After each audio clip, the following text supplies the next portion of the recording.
नंगल अंबिया गांव का एक 36 साल का इंटरनेशनल खिलाड़ी संदीप सिंह संधू तो इन्वेस्टिगेशन में आया कि उसकी जो साजिश है वो विदेश में हुई, कनाडा में हुई, क्योंकि दूसरे देशों में बहुत सारी फेडरेशन कबड्डी पे बनी हुई हैं।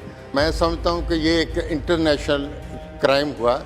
मैं आपसे अनुरोध करना चाहता हूं, पहले तो जो विदेश में कॉन्सेंट्रेटर हैं जो आइडेंटिफाई हो गए उनकी एक्स्ट्राडिशन हो, और दूसरी जो सेंट्रल एजेंसीज हैं वो सतर्क हों ताकि आने वाले समय में पंजाब की धरती पे ऐसे जो क्राइम इंटरनेशनल क्राइम ना हो।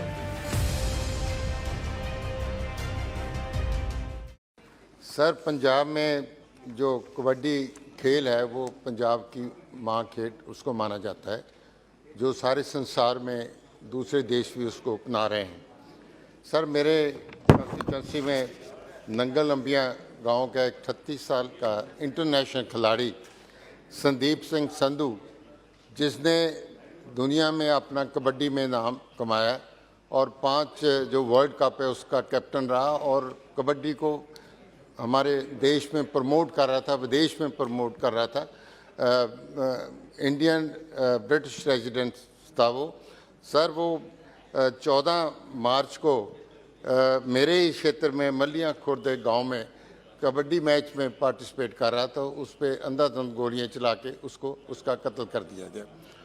तो इन्वेस्टिगेशन में आया कि उसकी जो साजिश है वो विदेश में हुई, कनाडा में हुई, क्योंकि दूसरे देशों में बहुत सारी फेडरेशन कबड्डी पे बनी हुई हैं। तो मैं समझता हूं कि ये एक इंटरनेशनल क्राइम हुआ। मैं आपसे अनुरोध करना चाहता हूं, पहले तो जो विदेश में कॉन्सेंट्रेटर हैं जो आइडेंटिफाई हो गए उनकी एक्स्ट्राडिशन हो।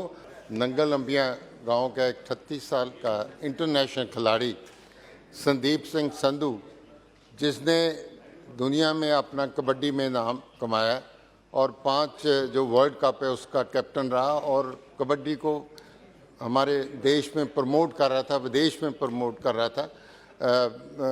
इंडियन ब्रिटिश रेजिडेंट था वो। सर, वो 14 मार्च को मेरे ही क्षेत्र में मलिया खुर्द गांव में कबड्डी मैच में पार्टिसिपेट कर रहा था। उस पर अंधाधुंध गोलियां चला के उसका कत्ल कर दिया गया।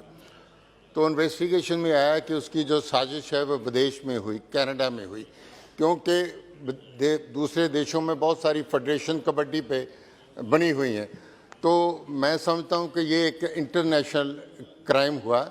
मैं आपसे अनुरोध करना चाहता हूं, पहले तो जो विदेश में कॉन्सेंट्रेटर हैं जो आइडेंटिफाई हो गए उनकी एक्स्ट्राडिशन हो, और दूसरी जो सेंट्रल एजेंसीज हैं वो सतर्क हों ताकि आने वाले समय में पंजाब की धरती पे ऐसे जो क्राइम इंटरनेशनल क्राइम ना हो।